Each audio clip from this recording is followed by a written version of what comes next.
silakan diteruskan, kata beliau. Selesai Pak Habibie. Ya. Dan kita menyesal, padahal ini orang dikasih waktu 1 tahun 7 bulan, dia beresin semuanya. Ekonomi diberesin, demokrasi kita fondasinya diletak. Dalam cuman 1 tahun 7 bulan, Bang. Setelah itu naiklah Gus Dur. Sebagai akibat dari ketegangan, poros tengah muncul, Gus Dur naik, Ibu Mega jadi wakil. Tidak terlalu bagus juga hubungannya. Bahkan sampai terakhir kan Gus Dur ngambek juga kan. Sama Pak Amin, sama Bu Mega. Ngambek terus tuh, diomelin terus sama beliau tuh. Yang dia nggak pernah omelin Pak Prabowo tuh. Yeah. Gus Dur ini sampai pernah bilang bahwa orang yang paling ikhlas hatinya untuk rakyat itu cuma Prabowo. Kata Gus Dur itu. Gus Dur, Bu Mega selesai, masuk Pak SBY. Tegang lagi, Bang. Pecah lagi. Kan sampai hari ini kita tahu apa yang terjadi dengan Pak SBY dan Ibu Mega kan. Pak SBY berhenti, ada sedikit masalah, tapi mulai landai lah. Kenapa kita tidak mengatur bahwa pergantian kepemimpinan ini adalah satu kontinuum sebagai bangsa? Bukan untuk saling meniadakan, tapi anggaplah mereka sebagai peletak tangga. Makanya saya terharu sekarang Bang, karena Pak SBY mendukung Pak Prabowo, Pak Jokowi juga sepertinya trennya ke arah sana, jadi nomor 6, nomor 7 mau meletakkan nomor 8 saya bilang. Presiden kita ke-8 nanti Pak Prabowo. Itu tangga yang baik gitu. Kita kalau kembali ke situ Bang, akhirnya kita bisa berpikir lebih negarawan sedikit. Ini bukan soal orang per orang, tapi soal konsepsi kita meneruskan perjalanan. Ini di kanan Bang, pikiran rasional. Tapi bahwa di sini harus ada pertempuran, memang kita nggak bisa hindari.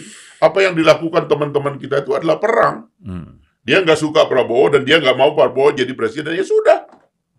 Tapi nggak usah seret-seret yang lain dong gitu loh. Karena kan kalau bicara soal etik tidak etik, ini semua ada persoalan etik tidak etik. Ya. Ya jadi kalau dari pandangan saya Ya. tadi kan terhubungkan banyak bicara soal Prabowo. Jadi kalau bicara Prabowo, saya tidak ada kedekatan emosional. Ya. Saya coba bicara misalnya rasional. Ya. Ada satu hari Minggu yang lalu saya ketemu misalnya dengan Prabowo secara tidak sengaja. Ngobrol, saya duduk di sebelahnya, bicara cerita-cerita biasa kan. Nah saya melihat orang ini kalau mengenal Prabowo ini lebih dekat, saya kira dia akan lebih asik. Lebih asik ya, orangnya enak lah diajak bicara gitu. Itulah Bang. Kalau Bung Fahri pasti lebih dalam ya. Saya tuh, ini kita bicara ini soal hubungan Prabowo dan Jokowi nih Bang. Karena kalau kita kan memang terus terang, yang saya tuh orang kampung Bang ya, lahir betul-betul di kampung gitu. Begitu saya masuk ke Fakultas Ekonomi UI, ini kan fakultas yang didirikan oleh bapaknya Pak Prabowo, Profesor Sumitro. Saya masuk Jakarta tuh, Pak Mitro tuh sudah tua lah, udah hampir nggak pernah ke kampus gitu. Kebetulan di Fakultas Ekonomi ya. Fakultas Ekonomi. Nah, lalu kebetulan punya kesempatan untuk bergaul dengan Pak Prabowo dan mungkin karena kita ada darah timurnya begitu ya. Dan Prabowo ini kan sedikit banyak sebenarnya juga punya darah timur karena ibunya kan orang Minahasa sebenarnya. Jadi kalau bicara itu belak-belakan gitu. Dan ketawanya kayak sekarang itu lepas gitu. Dan nggak ada yang di hatinya itu nggak ada yang dia simpan. Dia nggak mengenal istilah dendam. Ya. Sebenarnya marah tuh dia nggak kenal. Kecewa itu nggak dia kenal. Tapi orang tuh salah sangka bahwa dia itu adalah komandan pasukan khusus, pasukan tempur. Jadi gayanya itu ada gaya-gaya suka kalau nepok-nepok, wah kayak gitu-gitulah. Jadi kita tuh justru fun merasanya itu yang asik gitu loh. Karena orang tuh keluar dirinya. Nah, saya terus terang, Pak Jokowi itu ada begitunya tuh. Saya lihat ya. Saya nggak tahu sih. Jadi misalnya saya kan kurang apa ngeritik Pak Jokowi. Tapi setiap mau rapat konsultasi, dia bilang sama pimpinan, Pak Novanto, zaman Pak Novanto, kan saya mengalami 3 ketua DPR. Pak Novanto, Pak Ade Komarudin, dan Pak Bambang Susatyo. Itu kalau mau rapat konsultasi, selalu pesan dari istana, harus ada Mas Fahri. Gitu. Itu pesan terus tuh. Saya juga heran ya. Padahal kritik cukup banyak ya. Kritik keras sekali, sampai orang kan sosial media maki-maki saya kan, terutama loyalis Pak Jokowi itu kan, waduh kasar sekali tuh. Tapi saya tahu lah begitu. Tapi begitu ketemu Pak Jokowi, dia relax. Bahkan suatu hari dia bilang, kok kita cocok ya kalau ngomong ya. Dia bilang begitu tuh. Saya terharu begitu ya. Jadi dia itu bisa menerima, apa istilahnya itu, ruang hatinya bagi orang itu kok luas gitu. Coba lihat orang-orang di sekitarnya itu kan macam-macam kan karakternya kan. Itu yang saya bilang, Pak Jokowi itu nggak berubah, orang-orang di sekitarnya mungkin berubah. Gayanya itu tetap. Nah, begitu ketemu Pak Prabowo, menurut saya itulah misterinya. Orang mungkin tidak menyangka bahwa pribadi Pak Jokowi itu seolah-olah chemistry-nya nggak bisa nyambung dengan Pak Prabowo. Ternyata nyambung. Inilah yang orang itu kecele, menganggap bahwa Pak Jokowi itu tidak bisa dekat dengan Pak Prabowo. Menurut saya kalau dulu kan para ulama mengatakan kan hati itu kan seperti tentara dia kan. Dia itu berbaris. Kalau hati orang itu sama, mau mukanya kayak apa, mau gayanya kayak apa, kalau hatinya sama dia nyambung. Nah, inilah yang saya kira ya, kita punya momentum bahwa dua orang ini memang waktu itu bersatu dan betul-betul bersatu. Pak Prabowo itu menunjukkan loyalitasnya yang penuh kepada presiden. Sebagai menteri dan sebagai pembantu presiden. Dia tunjukkan sepenuh-penuhnya. Dan mungkin itulah yang menyebabkan Pak Jokowi juga memberikan penghormatan dan harga kepada Pak Prabowo. Sampai-sampai kalau dia berbicara legacy mungkin tentang masa depan, Pak Prabowo itu lurus.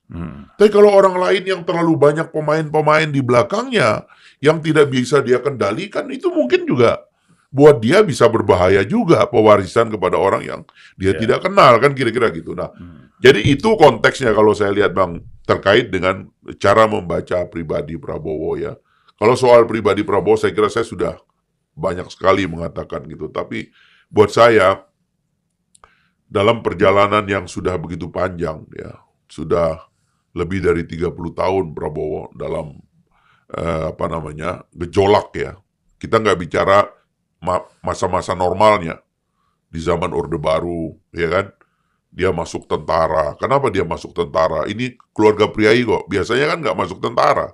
Biasanya kan jadi pengusaha atau menjadi pejabat kan. Dia masuk tentara. Dan tentaranya itu bukan tentara belakang layar. Ini tentara tempur.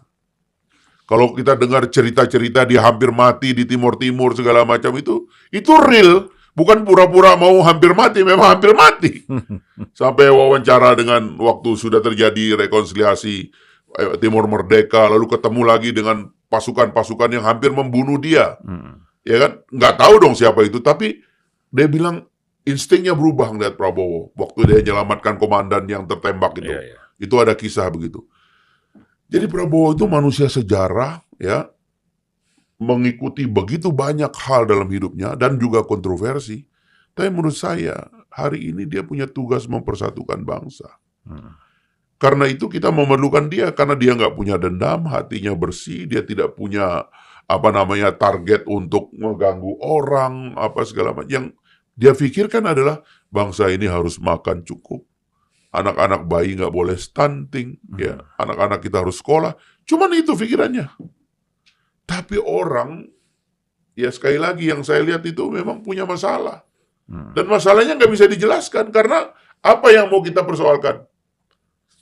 Ya, penculikan yang nggak ada buktinya itu yang berkali-kali diungkap-ungkap, diulang-ulang itu, yang nggak ada buktinya itu. Apalagi yang mau diungkap, ya kan? Apa yang mau kita persoalkan? Soal kesehatan, orang komando pasukan khusus, dia masih berenang setiap pagi, ya kan? Dia sehat, kok orang mempersoalkan kesehatan orang.